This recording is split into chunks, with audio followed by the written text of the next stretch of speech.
Okay, is every day is every day is a carrier of a certain radiation or possible transmission within the structural spherot. Yeah, yeah? So is it true is it true only in spirituality, or is it true within the space of, let's say, of corporeal counting? So first there is a sense of the nature of the day, but we think, at least in our corporeal life, that the sense or the nature of the days comes from the social structure of work. So we feel differently Monday because we don't work on Saturday, Sunday. You see what I'm saying? So it changed into a misconception, as though human structure and human social structure actually influence or printed the nature of the days. So we are going towards, let's say, during the week we are working in order to earn our living, in order to be able to spend it with our family or with pleasure at the end of the week. It doesn't matter now whether it's Friday for the Muslim, Sunday for the Christian, and Saturday for us. But Saturday, 6th day and Saturday is the pivot. Friday and Sunday were invented from that in order actually to shift emphasis. So the root of it is spiritual, meaning there is a different nature to each day. Now I'm moving into the Kabbalistic sort of, I would say, speech, or the way the language defines.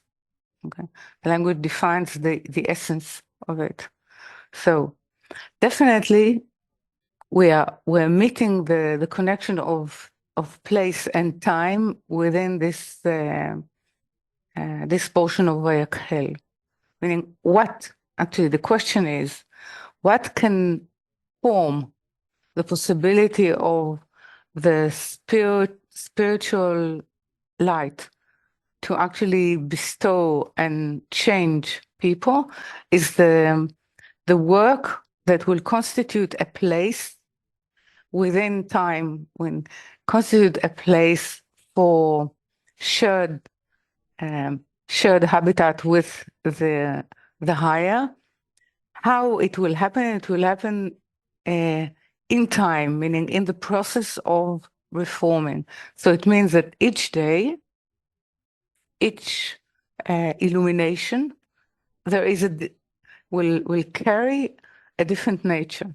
So it's clear that it's been sort of divided into the 6 upper, meaning starting with grace, Chesed, Gvura, Tiferet, Netzach, Hod, Yesod, which are the 6. When they come into actually, they are not felt for themselves within the day. All of them are being able to express their influence or their nature only on a Saturday, on the 7th day, because it's Malchut. Then they collect themselves and illuminate or ignite the illumination together. Okay, so this is why they're being sort of expressed in Vayakhel together. If you want to build a tabernacle, you have to understand the principle of Shabbat. This is what, because you're going to build this space within all the Saturdays possible of the 6,000 years of reforming. Okay, this is the structure. Now, before there was sort of, we had two portions that were sort of indication uh, sort of uh, directions of how to build, uh, how to how to build the tabernacle, Mishkan, and how to sort of furnish it with things which represent processes. Now, after Kitisa, which is the sin of the golden calf, we actually get the same two portion, which are not the same because they have a different purpose. First, to bring us into being able to build or to be part of. This is the first reformation, and then within it to do the second reformation. It says, let's say, if I speak in terms of the spirits, first we need to get back to the state of the one body of all the spirits, which is the first Adam, and then we have to do, or we have to complete the work that the first Adam did not complete. So we have two stage sort of corrections, I would say.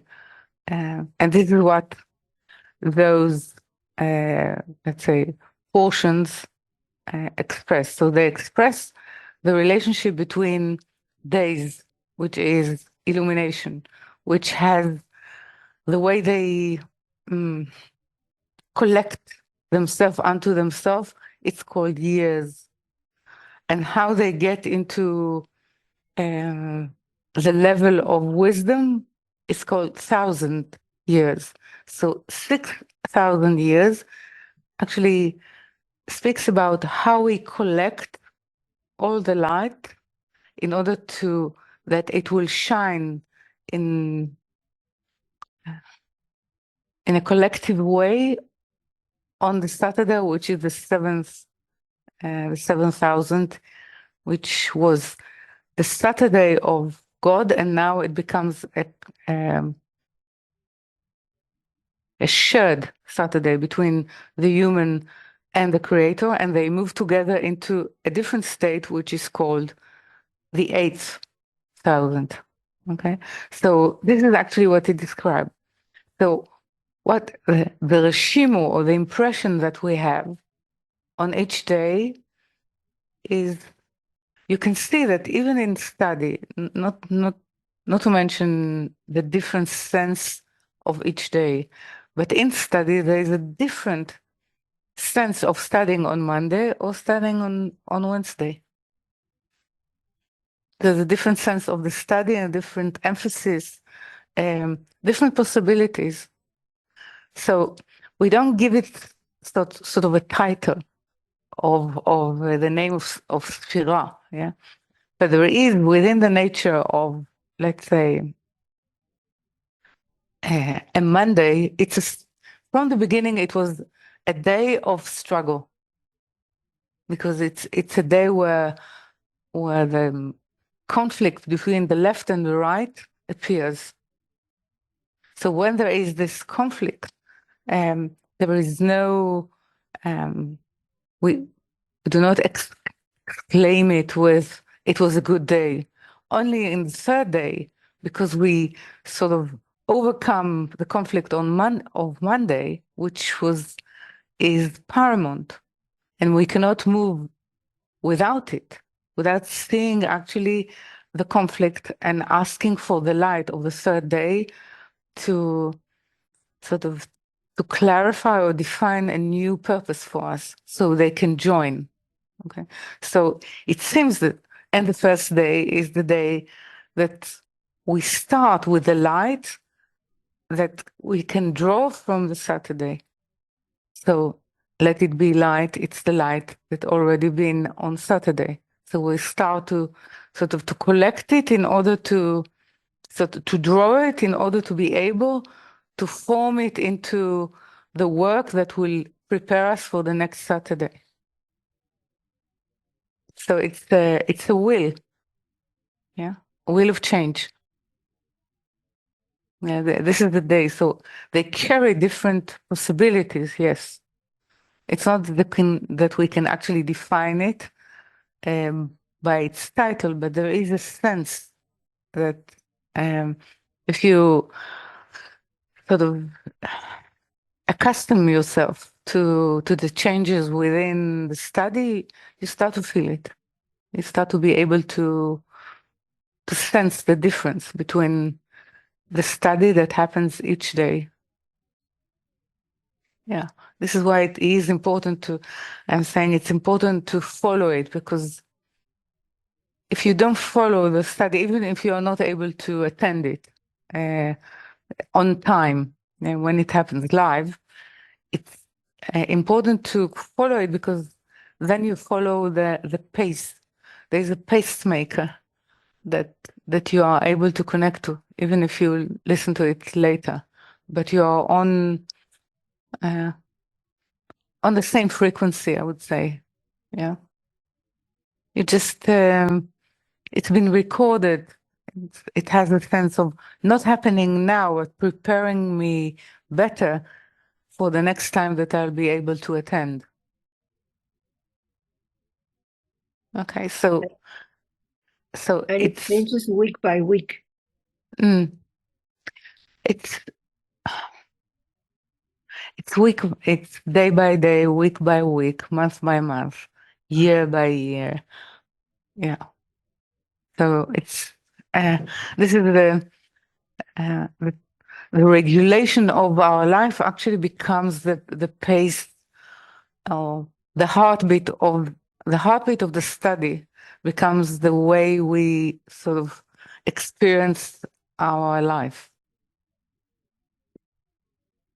Okay. This is at least I wish it will happen to you that way. Okay. It's it's possible. Yeah. So Okay. this is why it's so important. We are actually trying to sort of cap the book of Shmot. And when we cap the book of Shmot, it's within the story, meaning within the revelation of the mission and the difficulties and the aid that all spirits will have on their journey.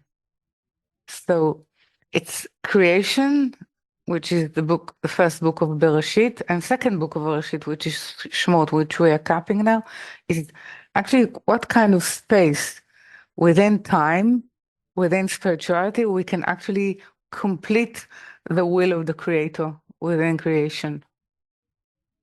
Because creation from Tzimtzum Bet is space and time. Before Tzimtzum Bet, we don't have time. We just have space. Okay. So this, okay. This is where it starts to be important. This is why this portion starts with putting them together. The space, which is the tabernacle, and it needs to listen very carefully to the essence and presence of Shabbat. Okay. Yes.